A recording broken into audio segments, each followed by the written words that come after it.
Mesdames et messieurs, je vais vous inviter à reprendre vos places pour la poursuite de cette journée consacrée à la brigade. Donc 3 tables rondes et je vais laisser la parole à Guillaume Lefebvre, secrétaire général du Centre de réflexion sur la sécurité intérieure, présidé par Thibault Montbrial. Nous avons été partenaires de l'événement du 26 septembre dernier, qui avait été ouvert par monsieur le secrétaire d'État sur les risques et menaces qui pesaient sur la sécurité intérieure à partir d'un diagnostic qui avait été établi. Et donc nous sommes très contents que dans le cadre de ce partenariat, vous ouvriez nos travaux. Monsieur le secrétaire général, vous avez la parole.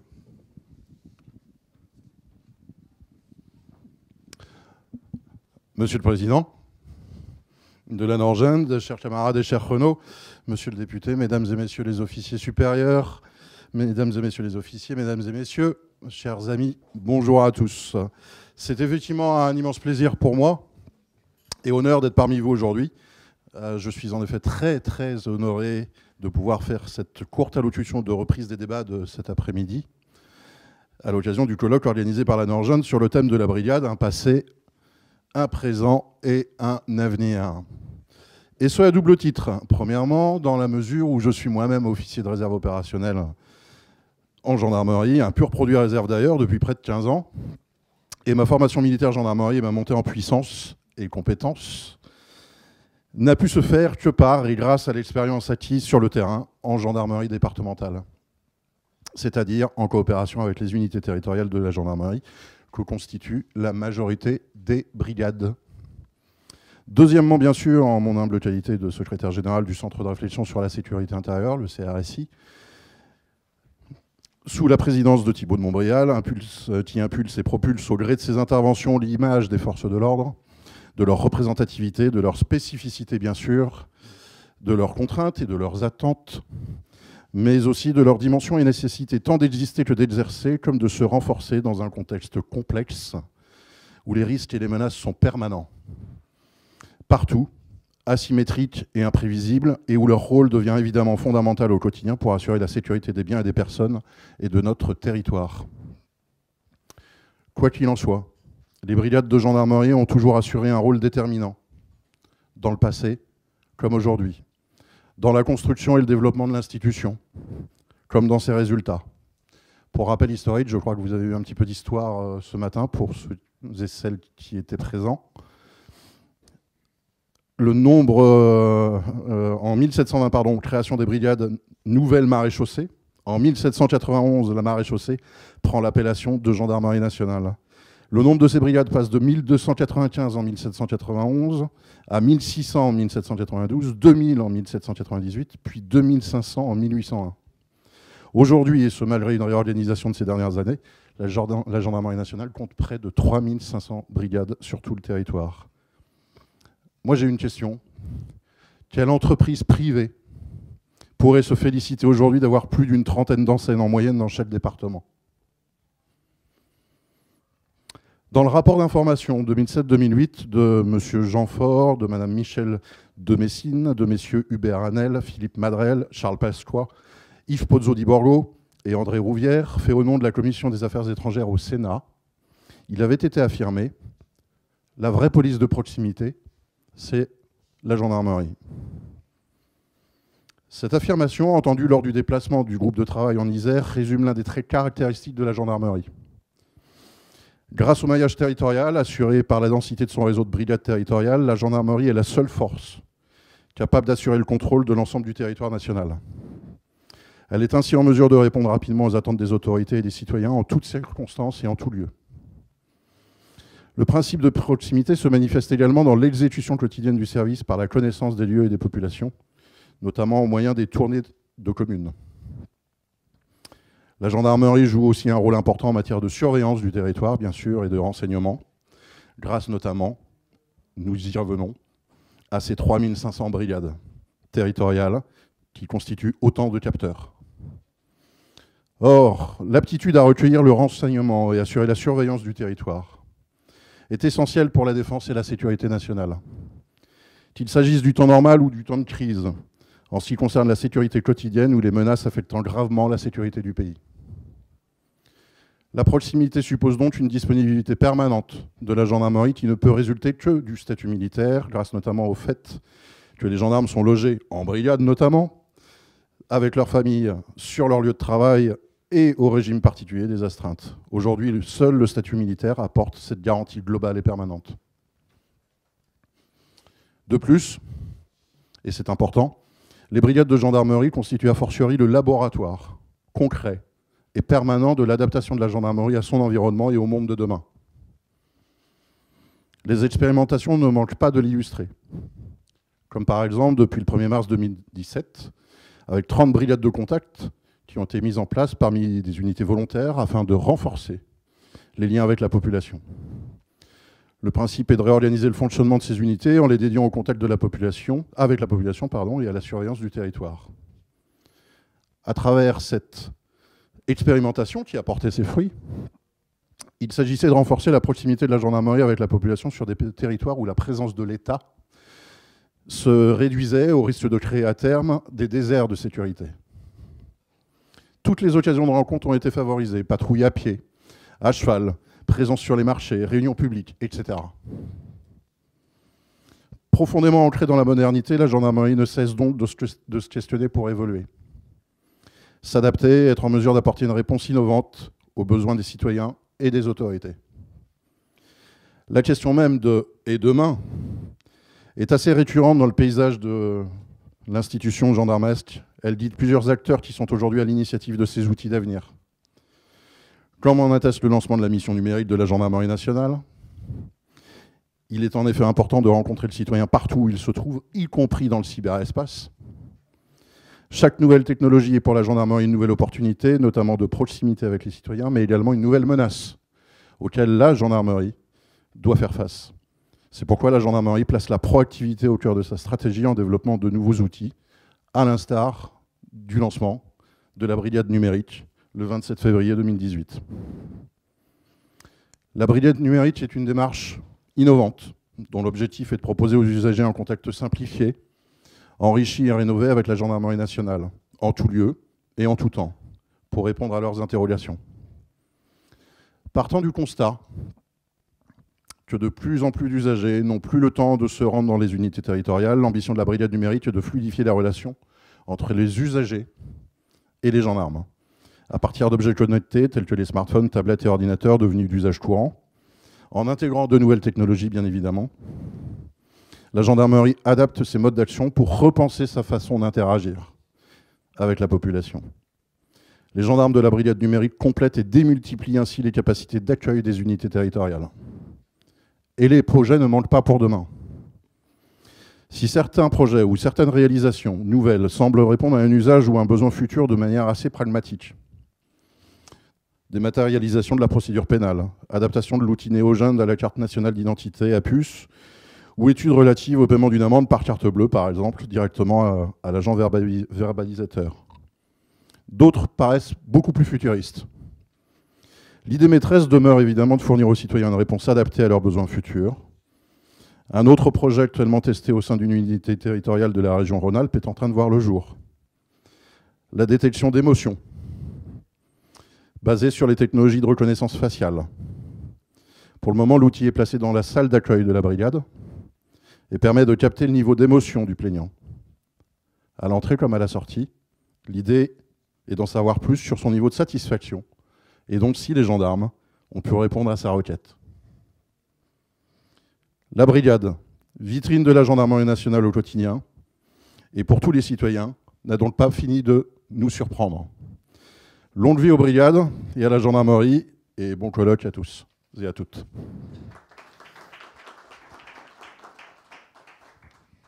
Bonjour. Donc ce matin, on a brossé à large trait le paysage de la brigade au service de la sécurité du quotidien. Cet après-midi, on va avoir deux focus plus ciblés. Le premier, donc, qui fait l'objet de cette table ronde, porte sur la brigade au cœur de la sécurité des mobilités. En présence du colonel Jérôme Bisonien, coordonnateur de la sécurité des mobilités au cabinet du directeur général de la gendarmerie nationale, du chef d'escadron Rodolphe Jean-Gilles, chef de la section de la sécurité routière de la région zonale de gendarmerie d'Île-de-France, et du lieutenant, est-ce qu'on peut encore vous appeler lieutenant, Marc Champenois, réserviste, commandant la brigade de sécurité des mobilités du groupement de gendarmerie départementale de Seine-et-Marne. Alors, ma première question est destinée au colonel Jérôme Bisonien. Dans quelle mesure, de quelle façon la sécurité des mobilités structure l'action de la gendarmerie nationale à ces différents échelons? Merci. Mesdames et messieurs, bonjour. Donc, je suis le colonel Jérôme Bisonien. Je suis chargé de mission au sein du cabinet du directeur général de la gendarmerie nationale et plus spécialement chargé d'une mission de coordination nationale pour la sécurité des mobilités. Alors, la gendarmerie nationale, en matière de sécurité des mobilités, elle a l'ambition d'en être l'opérateur national. Donc, à ce titre, c'est une priorité stratégique, à l'instar du contact et de la proximité, à l'instar de la gestion de crise et à l'instar de la transformation numérique, comme ça a été évoqué tout à l'heure. Alors, j'ai bien aimé tout à l'heure aussi les références à l'histoire, puisque quand on évoque la sécurité des mobilités, immanquablement, on est amené à mettre en perspective l'action de la gendarmerie depuis sa création. Et d'une certaine façon, la sécurité des mobilités a participé de ses premières missions. Alors à l'époque, on parlait de police des grands chemins, ensuite on a parlé de police des grandes routes, puis après on est arrivé progressivement à la sécurité des voies de communication, tel que ça a été mentionné expressément dans la loi relative à la gendarmerie nationale du 3 août 2009. Alors une fois qu'on a posé un peu ce cadre de mise en perspective, comment aborder la sécurité des mobilités? Ce que je voudrais que vous reteniez cet après-midi, d'une part, c'est que la sécurité des mobilités, ça concerne toutes les voies de communication. Ça, c'est un peu une nouveauté dans l'approche projet telle que nous l'avons depuis maintenant 2 ans. Toutes les voies de communication, alors la route, le ferroviaire, le maritime, le fluvial, le portuaire, l'aérien. On prend en compte également dans le projet l'interconnexion des voies de communication. Parce qu'aujourd'hui, avec le développement des mobilités sur le territoire national, les usagers des transports, les clients des transports, basculent très facilement d'une voie de communication à une autre. Et donc, ils sont amenés à évoluer dans un environnement de sécurité qui change dès l'instant où ils changent de mode de transport. Donc, c'est potentiellement générateur de ce qu'on appelle d'angle mort en matière de sécurité. Et donc, il faut l'intégrer dans le projet d'entreprise. Donc, des voies de communication, toutes les voies de communication, leur interconnexion, et également la prise en compte de la dimension digitale des mobilités. Parce qu'aujourd'hui, il n'y a pas de mobilité et de transport sans data générée, sans données de générées. Et en particulier, la donnée de géolocalisation qui est fondamentale pour pouvoir se déplacer. Alors pour nous, c'est important de pouvoir l'acquérir, cette donnée, parce que une fois qu'on en dispose et qu'on l'intègre dans notre système d'information et de commandement, on est ainsi en mesure d'optimiser nos interventions, notamment dans le cadre de la gestion d'événements ou de sollicitations. Donc, vous voyez un peu l'éventail des territoires, d'une certaine façon, des mobilités que cela concerne. Alors, qui sont nos bénéficiaires de notre service public? Évidemment, toutes les personnes en mobilité. Elles sont de plus en plus nombreuses et elles sont de plus en plus connectées, en plus, quand elles sont en mobilité. Ce sont ensuite les biens, et en particulier les biens sensibles, les marchandises sensibles, le fret sensible. Ce sont aussi les services. Alors, qu'est-ce qu'on entend par service? Typiquement, c'est le transport collectif de voyageurs. C'est le transport scolaire. Mais j'y reviendrai après tout à l'heure dans le cadre du développement d'un certain nombre de chiffres. Et enfin, donc, cette donnée numérique, j'en ai un petit peu parlé tout à l'heure, mais je préfère insister dessus, parce qu'on voit bien que la donnée de mobilité a ses propres vulnérabilités et peut donc générer des risques pouvant donner lieu à la constatation d'infractions. Alors, une fois ce cadre posé, comment la gendarmerie se mobilise-t-elle par rapport à la problématique de la sécurité et mobilité? Le deuxième point que je voudrais que vous reteniez, c'est que cette sécurité et mobilité, elle concerne potentiellement toutes les composantes de la gendarmerie nationale. Alors, ça se comprend assez bien au regard de sa responsabilité territoriale et en matière de flux. Petit focus sur les chiffres sur lesquels je dois absolument m'attarder. Ayant en tête que la gendarmerie, la zone de gendarmerie nationale, c'est 96% du territoire national aujourd'hui, de métropole et d'outre-mer. C'est 85% du réseau routier. C'est 90% du réseau ferroviaire. C'est 36% des ports maritimes, 40% des ports fluviaux, 5064 km de voies navigables. Et un petit point sur lequel je veux m'attarder, parce qu'avec le développement de nouvelles mobilités, on est obligé de prendre en compte un certain nombre de nouveaux modes de transport. Le covoiturage, par exemple. Aujourd'hui, vous avez près de 11 millions de Français qui sont des usagers du covoiturage.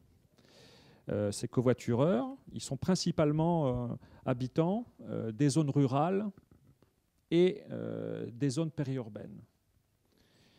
Et chaque jour, donc, ils font des mouvements par le covoiturage de leur lieu d'implantation vers leur lieu de travail, en général dans les métropoles, dans les agglomérations. Et donc, ça mérite un accompagnement en termes de sécurité, notamment par le contrôle et la surveillance de ces aires de covoiturage qui peuvent donner lieu à des faits de délinquance, notamment à des agressions de personnes, mais aussi de l'immigration irrégulière. Donc, un cadre général en matière de territoire des mobilités à prendre en compte dans le cadre du projet. Et là, quelles sont les composantes de la gendarmerie qui participent au projet? Donc là, ce que je voudrais bien que vous reteniez, c'est que toutes les composantes de la gendarmerie nationale sont partie prenante de ce projet d'entreprise, contribuent à la sécurité des mobilités. Et évidemment, je le développerai plus tard, la brigade territoriale. Donc nos unités du cadre général, donc les brigades, les pelotons de surveillance, nos unités de sécurité routière. Ce que j'appellerai ensuite nos gendarmeries expertes. Donc là-dedans, je mets par exemple l'Office central de lutte contre la délinquance itinérante, le GIGN, le commandement de la gendarmerie des voies navigables. Et puis également nos gendarmeries spécialisées, qui sont assez mal connues par la population. Alors quelles sont-elles, hein? La gendarmerie des transports aériens, la gendarmerie maritime, la gendarmerie de l'air. Voilà un peu le périmètre. Alors, tout ça, évidemment, est coordonné, supervisé, dirigé par nos patrons territoriaux, hein, et au premier chef, nos commandants de région, hein, qui sont à la manœuvre dans nos régions de gendarmerie pour la mise en œuvre de notre dispositif. Donc voilà un peu ce que je voulais dire déjà dans le cadrage général. Alors maintenant, pour quelle finalité cette sécurité des mobilités ? Parce qu'on voit bien qu'il y a une dimension de service public qu'il faut accompagner, mais il y a aussi des adversaires qui se jouent des mobilités et vis-à-vis desquels nous devons adapter notre service. Alors, première finalité de la sécurité des mobilités, plan opérationnel, c'est la lutte contre le terrorisme. Pourquoi ? Parce que le terrorisme, on l'a observé par le passé, il peut cibler les mobilités, hein, ayant en tête, hein, pour les plus anciens d'entre vous, Khaled Kelkal, dans les années 90, hein, qui avait voulu faire dérailler un TGV dans la région lyonnaise. Le terrorisme aussi, il peut se jouer des mobilités pour s'infiltrer avant d'agir ou bien s'exfiltrer après avoir agi.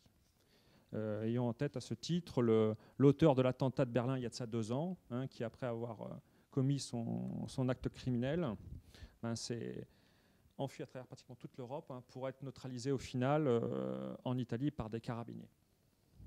Deuxième finalité de la sécurité des mobilités, c'est la lutte contre la délinquance itinérante. Alors qu'elle soit nationale ou transfrontalière. Aujourd'hui, on a des équipes de criminels d'Europe de l'Est, hein, qui n'hésitent pas à faire des raids en l'espace de quelques heures en partant de leur pays pour venir ensuite en France, voler des engins de chantier, voler des engins agricoles, des moteurs de bateaux, et qui repartent ensuite dans la foulée avec des porte-chars vers leur pays d'origine. Troisième finalité, c'est le contrôle de l'immigration irrégulière, avec des organisations criminelles qui n'hésitent pas à acheminer les migrants à travers toute la France, notamment en utilisant ces nouvelles mobilités, et typiquement les cars Macron, typiquement le covoiturage, on a un petit peu parlé tout à l'heure. Notre quatrième finalité, c'est ce que j'appellerais la protection de notre patrimoine, de notre potentiel industriel, scientifique et technologique de la nation. ce qui a motivé d'ailleurs la création d'un Centre national de la sécurité des mobilités au sein de la DGGN, qui suit quotidiennement un certain nombre de transports sensibles liés à des partenariats que la gendarmerie a été amenée à conduire de ces dernières années. Alors typiquement, qu'est-ce que je mets dans ce patrimoine à très haute valeur ajoutée? Par exemple Airbus, les équipements Airbus, des pièces d'Ariane. Ça peut être aussi des objets en lien avec le luxe, ça peut être la Banque de France. Voilà, il y a un éventail assez large de biens sensibles en mobilité à suivre. Et ça, c'est quotidiennement sur le territoire national, hein, puisque ce Centre national de la sécurité des mobilités, il suit chaque jour une vingtaine de transports d'une telle sensibilité. Et enfin, dernière finalité, c'est le traitement de l'insécurité routière, mais celle plutôt dédiée au haut du spectre infractionnel. En clair, on ne s'occupe pas des contraventions, mais on cherche plutôt les délits, et notamment ceux liés à des comportements addictifs, et en particulier l'usage de stupéfiants, dans une perspective de démanteler des trafics de produits stupéfiants. Voilà, donc deuxième point important à retenir, hein, c'est la mobilisation de l'ensemble des composants de la gendarmerie au service de ce projet. Alors là, c'est un peu l'introduction qui me semblait importante de poser avant de poursuivre le débat. Est-ce que vous voulez qu'on approfondisse encore un peu? Vous pouvez peut-être nous expliquer en quoi la brigade territoriale est au cœur du dispositif? Oui, bien volontiers. Alors, la brigade territoriale, elle est effectivement au cœur du projet à plus d'un titre. D'une part, c'est une unité polyvalente. Et donc elle est censée pouvoir remplir toutes les missions de la gendarmerie. Alors son action en matière de sécurité des mobilités, elle s'inscrit finalement en cohérence avec toutes les autres actions que doivent mener les échelons supérieurs auxquels elle est rattachée. Alors évidemment, au plus haut sommet de la hiérarchie, la DGGN, hein, qui fixe le cadre stratégique, qui donne les impulsions, les orientations, qui, avec le Centre national de la sécurité et mobilité, j'en ai parlé tout à l'heure, a ses propres missions. Et puis, on encourage aussi un certain nombre d'expérimentations par les échelons territoriaux de commandement. On a ensuite la région de gendarmerie, j'en ai parlé tout à l'heure, avec le rôle central du commandant de région, qui est plus dans un rôle de planification régionale, de coordination de l'ensemble des moyens, tous les moyens de la gendarmerie départementale, mais aussi la coordination avec les gendarmeries spécialisées, avec les partenaires des autres administrations, hein, par exemple les douanes. La région aussi est en charge évidemment de l'évaluation générale du dispositif, hein, et en rend compte à la DGGN. Troisième acteur clé dans le projet, hein, c'est le commandant de groupement, qui a sa stratégie territoriale de sécurité, qui doit avoir une composante sécurité des mobilités, donc qui se décline sur le département dans toute sa globalité, hein, zone gendarmerie évidemment, mais aussi la prise en compte de flux entre la zone de police nationale et la zone de gendarmerie nationale. Donc un rôle de commandement tactique, de mise en œuvre des moyens, de réalisation d'expérimentations concrètes, et aussi des réorientations missionnelles pour un certain nombre d'unités pour la prise en compte du projet de sécurité des mobilités. Hein, tout à l'heure, j'ai dit que la sécurité routière, enfin les unités de sécurité routière, participaient du projet. Aujourd'hui, notamment sous l'effet du développement de l'automatisation, la nouvelle génération de radars, hein, nos unités de sécurité routière, on les oriente davantage vers des missions de lutte contre la délinquance mobile. Hein, parce que les unités de sécurité routière, c'est un peu la cavalerie du commandant de groupement. Moi, j'aime bien les présenter comme ça, notamment avec leurs moyens motocyclistes, leur capacité de projection. Et donc, elles ont vraiment un rôle éminent en matière de sécurité des mobilités. Donc voilà, le commandant de groupement. Le commandant de compagnie, le commandant de compagnie, lui, il a son contrat opérationnel appliqué à sa circonscription. Il coordonne ses brigades territoriales, son peloton de surveillance et d'intervention et sa brigade de recherche. Donc il a un rôle d'animation quotidienne, de suivi, d'engagement personnel, ça va de soi en tant que patron local, hein, pour mobiliser ses unités sur la sécurité des mobilités et contrôler la bonne exécution du service. Et donc enfin, on en arrive à la brigade. Alors la brigade, elle a une multitude de missions, hein, ça a été très bien rappelé tout à l'heure avec le secrétaire général. Alors, elle a sa pierre à l'édifice à apporter à la sécurité des mobilités, en cohérence avec tout ce qu'elle fait déjà. Hein. Donc là, il s'agit de sous l'autorité du commandant de brigade, de mobiliser les personnels d'active et de réserve qui peuvent apporter des concours, en veillant notamment à la cohésion et à la fidélisation de ces personnels employés en sécurité des mobilités. Pourquoi ? Parce que, ça je pense que mes camarades en parleront très bien tout à l'heure, quand on commence à déployer des gendarmes d'active et de réserve sur des bus interurbains, qui sur des moyens ferroviaires, il y a une connaissance du milieu quand même à développer, il y a des savoir-faire à approprier, des modes d'action à avoir. Il est bien d'avoir des gens qui ont une continuité dans la mission, évidemment, sans mettre en péril toute leur polyvalence. Pardon. Alors, qu'est-ce qu'on attend d'un commandant de brigade ? D'une part, c'est qu'ils connaissent bien les flux qui irriguent sa circonscription et son territoire, et notamment quelles sont les entreprises, les administrations qui peuvent les générer. Cas concret, le commandant de brigade, ça va de soi, il doit être en excellente relation avec la gare de son territoire, avec les personnels de la sûreté ferroviaire. J'aime bien citer le chiffre qu'en France, chaque jour, au regard de l'évaluation de notre activité, on a 310 gares ferroviaires qui sont sécurisées. Chaque jour, 310 gares. Donc ça veut dire que quotidiennement, nos personnels, nos unités, nos patrouilles passent sur les gares, vont donc sur les lieux, vont au contact des personnels de la SNCF, au contact des clients de la SNCF. Et donc pour nous, c'est vraiment un enjeu très très important. Alors c'est valable pour les gares ferroviaires, ça l'est aussi pour les gares routières, et notamment par rapport à ce que je disais tout à l'heure, prendre en compte cet enjeu d'intermodalité, d'interconnexion, parce qu'on passe aujourd'hui très facilement d'une gare ferroviaire à une gare routière.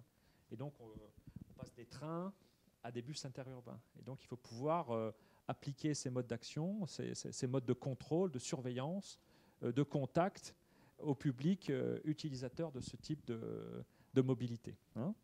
Donc bien connaître et cartographier ces flux, prendre contact avec les administrations, être en réseau finalement avec tous ces acteurs de flux pour développer l'interconnaissance, avoir des échanges d'informations opérationnelles pour pouvoir réagir et anticiper, pour établir aussi des diagnostics locaux de la délinquance, parce qu'il est important qu'on puisse avoir la meilleure connaissance des crimes et délits, des contraventions qui sont commis sur les transports et les mobilités. Et il y en a tous les jours. Alors évidemment, avec la spécificité de la zone de gendarmerie nationale, ce qui se passe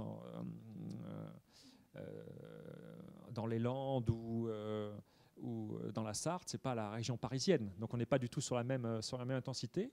Mais pour autant, il y a des atteintes aux biens, des vols simples, des vols à l'arraché, il y a des dégradations, il y a d'usage de produits stupéfiants, il y a des armes qui circulent, il y a des atteintes aux personnes, et notamment les femmes et les jeunes filles. C'est un sujet aujourd'hui d'une particulière actualité, avec toute la problématique des violences sexuelles et sexistes. Il faut le prendre en compte également dans notre plan de charge pour la sécurité des mobilités. Et à ce titre, d'ailleurs, un commandant de brigade a tout à fait la possibilité, en lien avec un gestionnaire de réseau, de bus interurbains, de faire des expérimentations de ce qu'on appelle les services dits de descente à la demande. En clair, on a des bus aujourd'hui qui, dans le cadre de leur exploitation, suivent des lignes particulières, déposent dans le cadre de leur cahier des charges les personnes à certains endroits avec un minutage très, très particulier. Et bien, en certaines journées, le soir, à certains moments de la soirée, il est possible d'avoir des expérimentations pour s'affranchir un peu de ce cahier des charges d'exploitation. Par exemple, déposer les personnes entre 2 points normalement prévus. Et la nuit, ça peut être intéressant pour améliorer, optimiser la sécurité des personnes, notamment les faire descendre dans des endroits les plus éclairés possibles et le plus proche possible de leur lieu de domicile.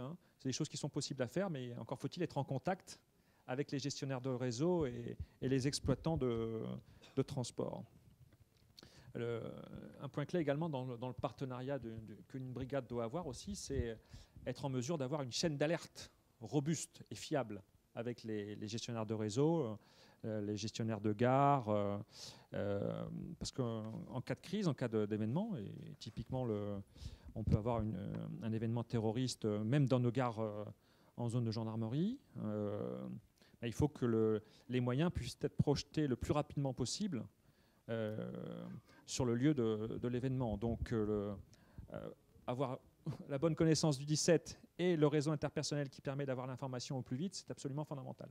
Mais ça ne peut être envisageable que si le patron de la brigade connaît bien le chef de gare, connaît bien le gestionnaire de la ligne de bus interurbain. Donc ça, c'est un vrai sujet pour nous.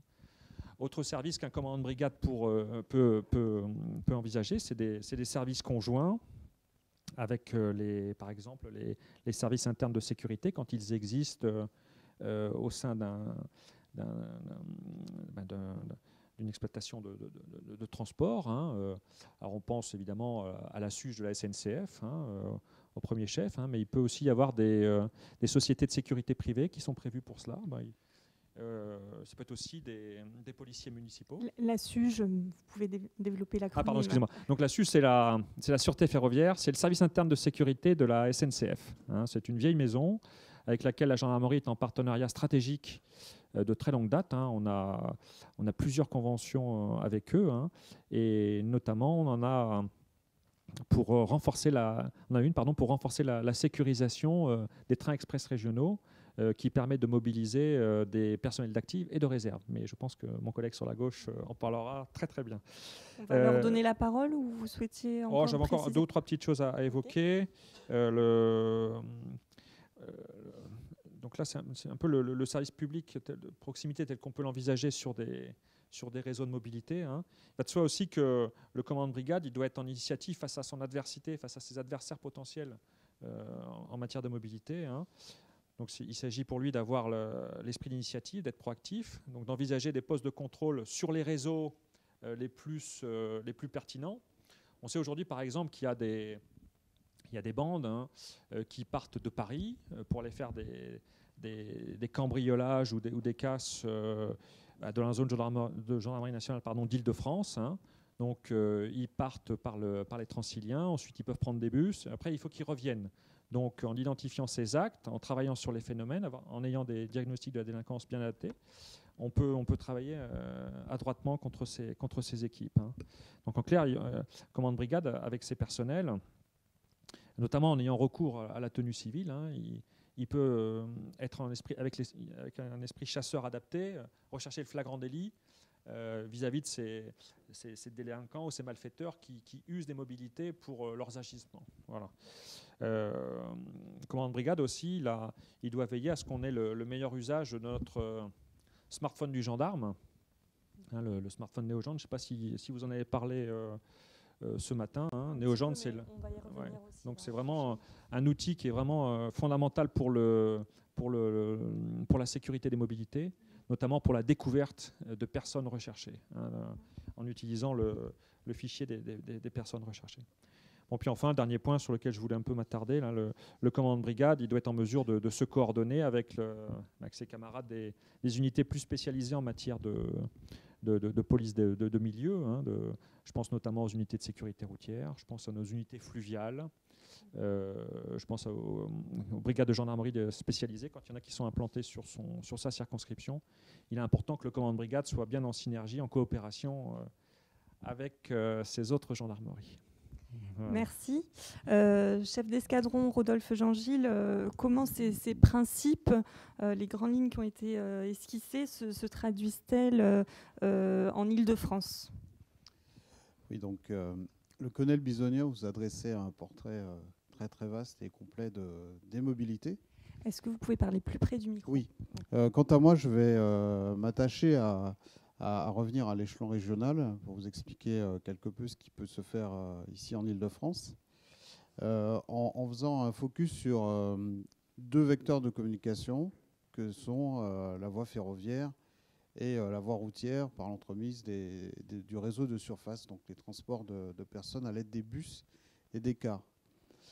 Donc, tout d'abord, le contexte francilien, vous le maîtrisez bien.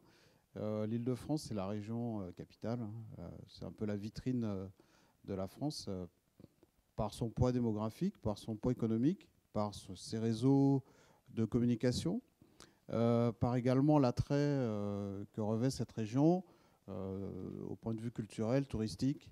Et donc, en Île-de-France, on a un afflux qui est vraiment exorbitant, alors, en tout cas qui est hors norme par rapport aux autres régions françaises. Donc, les mobilités constituent pour le commandant de région, de gendarmerie, un enjeu majeur. Je reprends les propos du colonel Bisonien, une priorité stratégique. La particularité de la région Île-de-France, c'est qu'au cœur de cette région, vous avez une dense zone dont la compétence revient à la police nationale, donc Paris et la petite couronne. Et cette petite plaque parisienne est entourée par la zone gendarmerie. Alors, les 4 groupements de gendarmerie départementale dont on dit qu'ils sont en grande couronne. Et ces 4 groupements jouent un rôle majeur dans l'application de la sécurité des mobilités au plan régional, puisque ces 4 groupements vont accompagner, les gendarmes en tout cas de ces groupements, vont devoir à la fois sécuriser leur zone et en même temps accompagner toutes les personnes qui quittent la Grande Couronne pour venir sur la région de Paris pour diverses raisons, avant tout professionnelles. Donc pour ce faire, bien évidemment, le commandant de groupement, le commandant de région et les commandants de groupement vont s'appuyer sur leurs brigades territoriales, lesquelles sont renforcées par la réserve opérationnelle propre à chaque groupement. Donc là, on est vraiment au cœur du sujet. Donc en ce qui concerne l'Île-de-France, je ne vais pas vous dépeindre toutes les activités menées en termes de sécurité des mobilités. La journée n'y suffirait pas, parce que ce que cultive le commandant de région, dans la droite ligne des directives de la direction générale, c'est de ne pas avoir une gendarmerie uniforme à l'échelle parisienne, mais au contraire de laisser l'initiative à l'échelon territorial, à l'échelon local, pour que des initiatives et des innovations puissent voir le jour. C'est ainsi que le dispositif n'est pas unique sur la région parisienne. Je vais vous en brosser 2 cas particuliers, mais il y a toute une série d'initiatives qui peuvent être prises ça et là dans les départements de la Grande Couronne, dans la façon d'aborder la sécurité des mobilités. Donc je ne vais pas traiter du cas de la Seine-et-Marne, puisque le capitaine ici présent va s'en charger. Je vais vous prendre 2 exemples au sein du département des Yvelines, pour vous rendre compte que dans le même département, on peut traiter les mobilités de 2 façons différentes. Le premier cas, c'est celui de la brigade de Versailles. Cette brigade est un peu particulière. C'est une brigade qui n'a plus d'assiette territoriale. En tout cas, elle n'a plus de compétences en matière de sécurité publique, puisque la ville de Versailles est placée sous la responsabilité de la police nationale. Alors, plutôt que de reverser ces effectifs de gendarmes dans d'autres brigades du département, le commandement a fait le choix d'orienter l'activité de cette brigade sur la voie ferroviaire. Donc, à Versailles, depuis plusieurs années, on a désormais une brigade territoriale qu'on pourrait aussi appeler la brigade territoriale ferroviaire, puisque l'essentiel de leur activité se déroule dans les trains et dans les emprises ferroviaires. Donc, dans ces trains, que fait cette brigade? Toute l'activité d'une brigade territoriale classique. Parce que dans ce mode de transport, on a affaire à tout type de délinquance. Le colonel a évoqué le terrorisme. Oui, ça fait partie des priorités. Et donc, les contrôles réalisés par les gendarmes de la brigade de Versailles peuvent permettre parfois d'identifier des individus recherchés au niveau national ou international pour des faits de terrorisme ou de grande criminalité. De la délinquance un peu plus classique, également de l'immigration irrégulière, du port d'armes, de la contrefaçon, des incivilités, beaucoup. Voilà. Donc la brigade de Versailles, tout en ayant axé son activité sur un prisme lié aux voies de communication ferroviaire, a une activité classique de brigade territoriale. Et pourquoi ce choix sur Versailles? Il y a une spécificité du territoire à Versailles? Enfin, vous bougez puisque vous êtes dans les trains, mais quelle spécificité il y a sur ce territoire? Mais comme je l'ai indiqué précédemment, l'idée c'était que pour les gendarmes aujourd'hui, puisque bon, vous avez vu ce matin, je n'étais pas présent, mais j'imagine que l'historique de la gendarmerie, c'était la police du brigandage, des grands chemins. Au départ, les gendarmes étaient fixés à des endroits stratégiques et peu à peu, ils se sont mis à surveiller les alentours et à se déplacer. C'est la même idée. Voilà, donc, dans le dispositif du commandant de groupement, une partie de ces gendarmes travaillent de manière classique sur leur circonscription, tandis que d'autres vont suivre les habitants du département, mais aussi les habitants un peu moins désirables, les délinquants qui empruntent ces voies de communication. L'activité est organisée autour de la gare, du coup. L'activité est organisée, une grosse gare. Oui. La partie opérationnelle est menée au départ de la gare de Versailles, mais pas que, puisque à partir de Versailles, on peut se rendre en plusieurs points du département. C'est ça l'intérêt aussi. Donc de Versailles, on peut se rendre assez facilement en train jusqu'à Mantes-la-Jolie ou vers Paris. Donc voilà, le commandant de groupement va orienter son activité en fonction de ce qui lui remonte du terrain. Parfois, les gendarmes vont monter dans le train. À d'autres moments, ils vont plutôt rester en gare et attendre sur place les usagers. Voilà, donc là, on est sur du traitement opérationnel en fonction de l'activité, de l'actualité du moment. Alors la deuxième illustration, elle porte sur le secteur de Saint-Germain-en-Laye. Est-ce que vous pouvez nous expliquer comment fonctionne le dispositif? Oui, à Saint-Germain-en-Laye, donc à quelques kilomètres de Versailles, une autre orientation a été donnée à l'activité de la brigade locale, qui, cette fois, s'est spécialisée dans le réseau de transport de surface. Les gendarmes, une grande partie de leur activité a lieu dans les cars et les bus, donc sur des lignes de transport. L'activité est très différente, puisque là, il va s'agir d'une activité essentiellement préventive, de visibilité. Il y a peu de délinquance sur ces lignes. Pour autant, il y avait des incivilités, des comportements inadaptés qui terrorisaient ou impressionnaient les usagers. Et la présence de la gendarmerie donc, était nécessaire pour amener le calme. C'était une demande des élus? Où a été identifié le besoin? La demande était multiple. La demande revenait par le canal des élus, mais des usagers, des habitants et aussi des opérateurs de transport. Donc, voilà. Donc, par le biais de conventions qui peuvent être passées au niveau national, on va les décliner jusqu'au niveau local et aller de manière très chirurgicale proposer un dispositif, une adaptation terrain à l'opérateur de transport.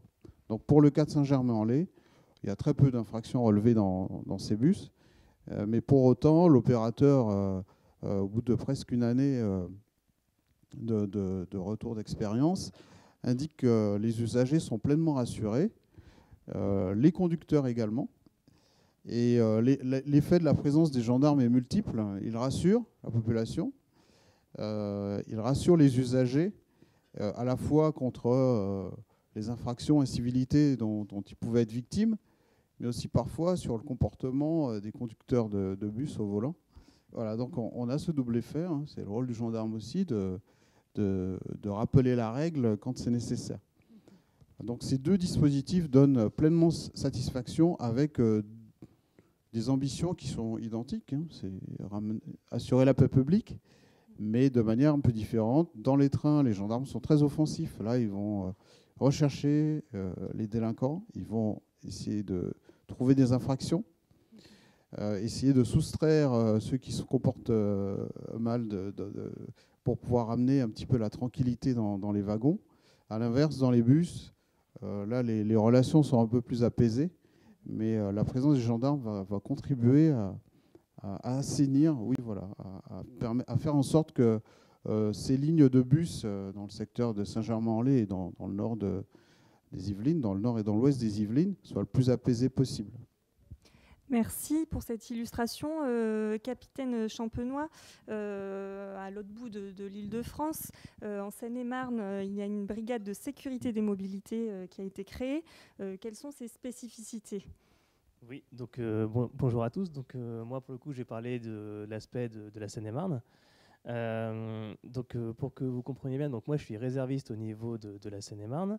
Et si vous me permettez tout d'abord de quelques éléments de contexte, au niveau du département de la Seine-et-Marne, donc c'est un département qui représente la moitié de la superficie de l'Île-de-France, et avec des phénomènes, pour le coup, comme le disait le commandant, de migration pendulaire. À peu près un quart de la population fait des trajets régulièrement, donc le matin et le soir, pour rejoindre Paris.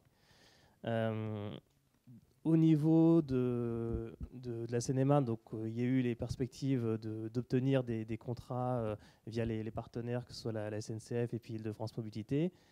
Et à côté de ça, au niveau de la réserve, c'était notre budget réserve qui finalement est en baisse depuis plusieurs années. Donc il y avait cet aspect un peu important à traiter pour finalement continuer à dynamiser la réserve et impliquer nos réservistes. Pour ce faire, donc, a été créée donc, la BSM, donc la Brigade de sécurité des mobilités, donc, qui est totalement en, fait, en autonomie de réservistes, de l'état-major jusqu'aux patrouilles, en fait, où ce sont des patrouilles autonomes qui interviennent au niveau des cars, auprès des partenaires au niveau des lignes, SNCF, et plus globalement, vraiment sur une approche, comme disait le colonel, d'avoir une approche globale.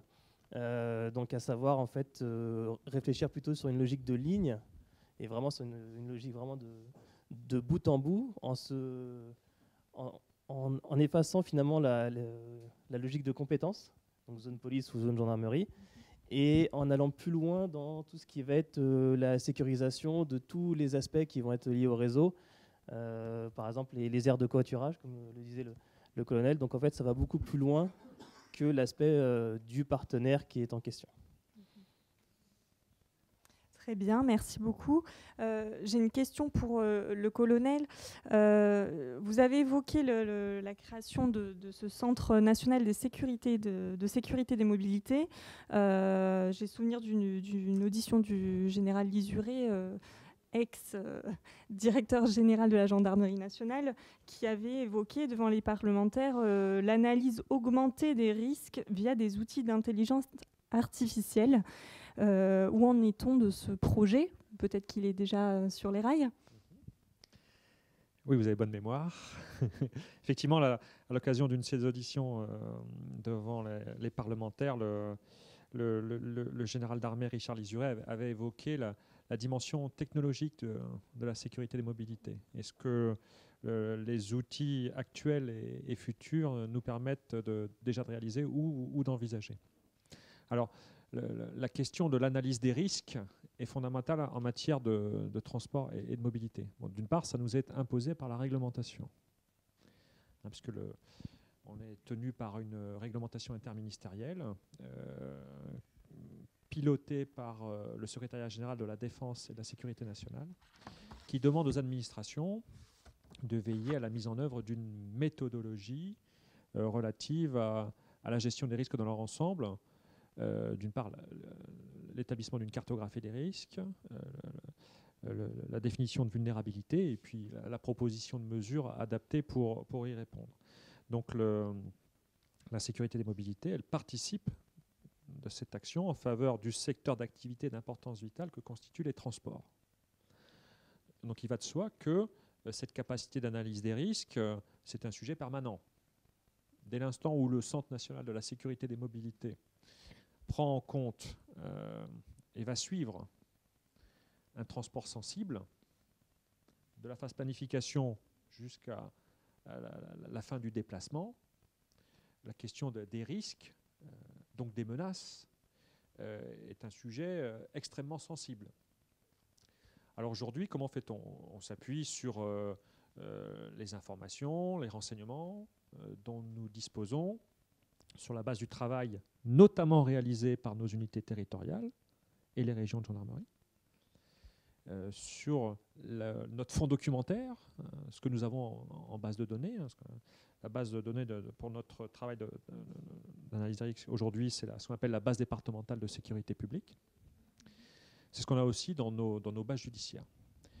Alors, l'idée d'avancer vers des outils un peu plus, je dirais, performants, ou en tout cas complémentaires de ceux existants, elle se comprend assez facilement dans la mesure où on sait qu'en travaillant sur l'intelligence artificielle, sur du traitement de données, on doit pouvoir réussir à visualiser des informations pertinentes. Informations pertinentes pour notre propre mission, mais également aussi pour nos partenaires potentiels.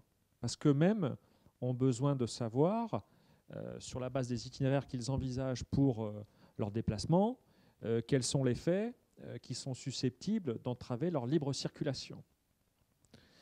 Donc nous, aujourd'hui, on s'appuie sur des capacités de traitement internes développées par notre Data Lab, le service des technologies et des systèmes d'information de la sécurité intérieure.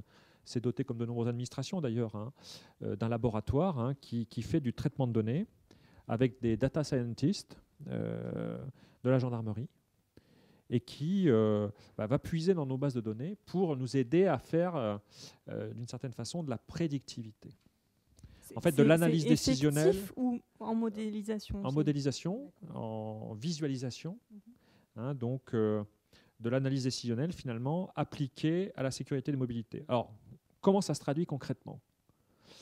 Par exemple, aujourd'hui, on travaille sur un modèle visant à identifier sur le territoire national quelles sont nos aires de service sur les autoroutes les plus exposées à des faits de délinquance.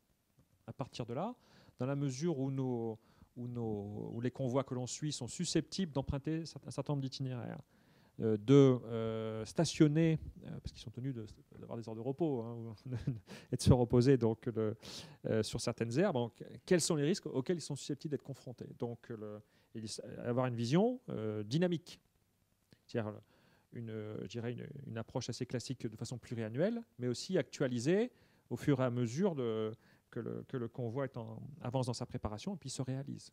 L'idée étant de pouvoir, si nécessaire, sur la base des résultats de notre analyse de risque, sur la base des données qu'on va produire, faire varianter au besoin le convoi en question. Donc ça, c'est un vrai sujet d'avenir. Alors les outils de visualisation sur lesquels on essaie de progresser, c'est une carte assez classique, générée par notre système d'information géographique, qui s'appelle J'observe. Donc matérialiser dessus l'itinéraire emprunté par le convoi ou le transport sensible et faire figurer dessus ce qu'on appelle un peu pompeusement des zones de chaleur. Là où il y a des zones de chaleur, en clair, c'est là où il ne faut pas passer. Donc aujourd'hui, on a un raisonnement qui s'appuie sur nos faits judiciaires. Au fil de nos développements techniques et informatiques, on ira peut-être chercher également davantage de faits liés à l'ordre public.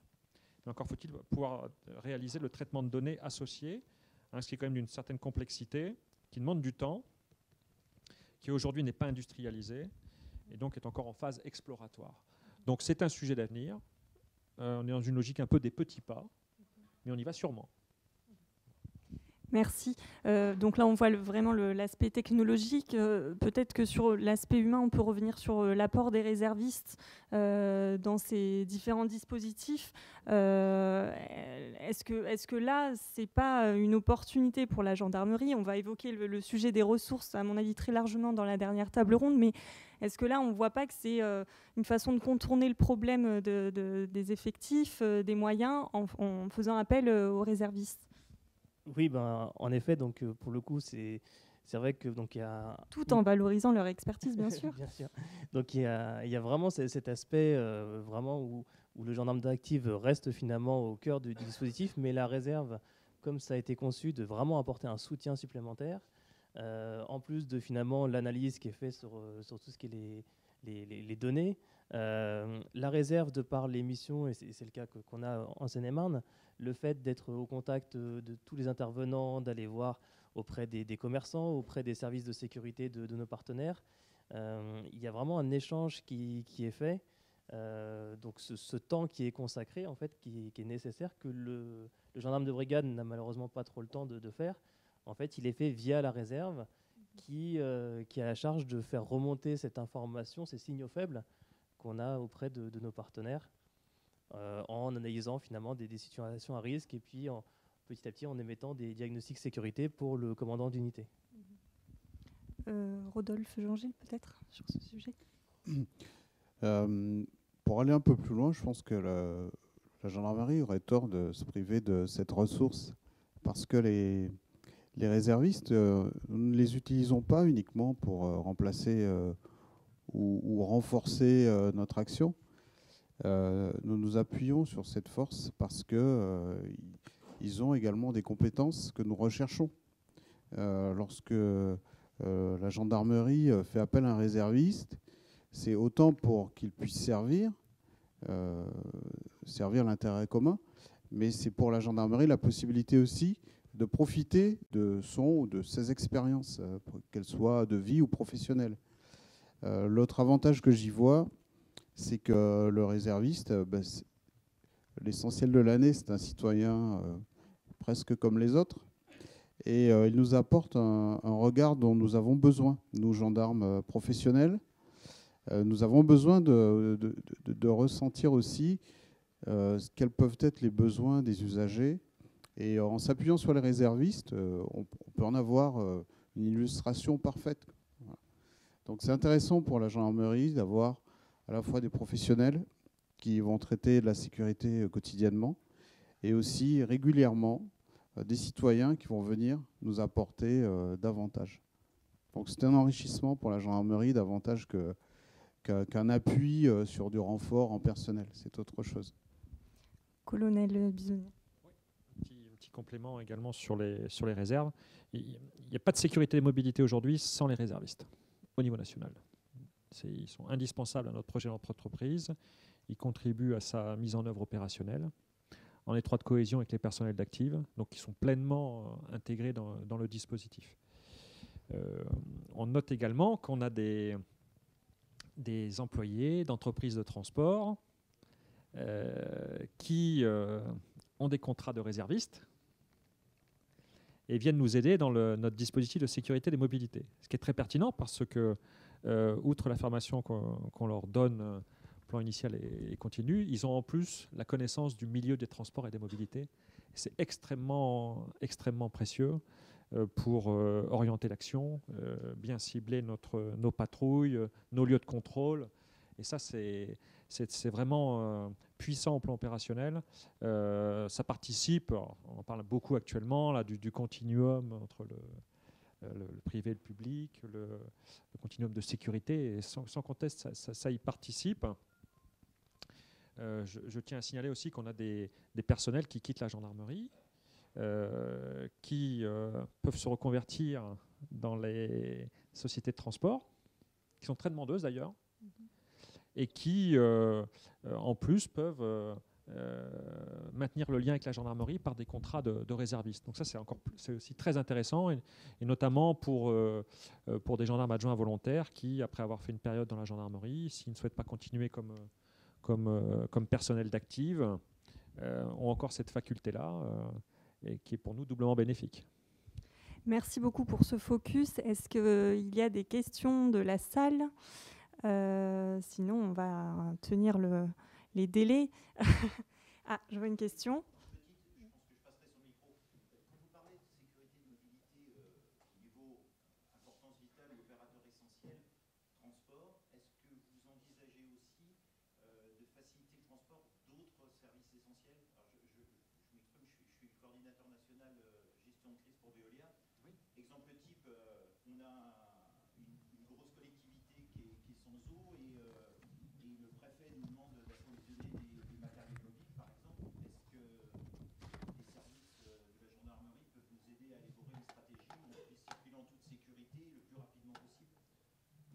Clairement dans le périmètre de l'appui aux mobilités de services essentiels, qui est une des composantes de cette sécurité des mobilités. Tout à fait. Hein, de surcroît, en période de crise, auquel d'abord il faut se préparer.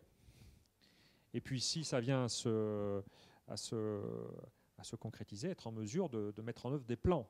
Donc c'est effectivement quelque chose qui pourrait tout à fait s'envisager, avec un suivi de niveau national, avec notre Centre national de la sécurité des mobilités, relayé par des relais régionaux en fonction de l'itinéraire qui devrait être emprunté par le transport Veolia.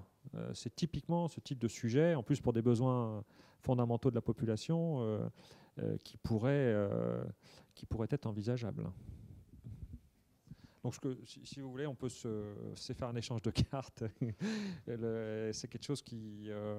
nous, on pourrait vous recevoir et nous présenter notre offre de service, qui s'inscrit dans le cadre du service public, hein, donc avec une convention à l'appui. Hein, puis en fonction des premiers contacts que l'on a ensemble, des expérimentations qu'on peut mener ensemble, valoriser ça ensuite dans un cadre un peu plus structuré. Mais c'est tout à fait le type d'approche que l'on inclut dans notre périmètre de travail. Oui.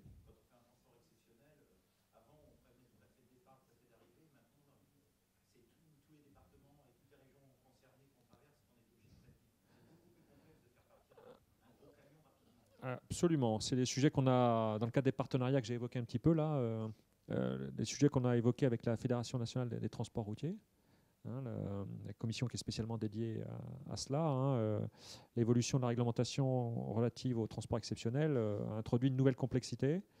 Je suis sympathique en disant ça. Avec en plus les effets de la décentralisation sur l'évolution des gestionnaires de voirie, tout cela n'est pas simple. J'en conviens. Merci beaucoup à vous trois pour vos interventions. On va accueillir les nouveaux participants de la table ronde portant sur le nouveau territoire de la brigade, l'espace numérique. Table ronde qui dure 1 heure. Voilà, vous pouvez venir prendre place si tout le monde est arrivé.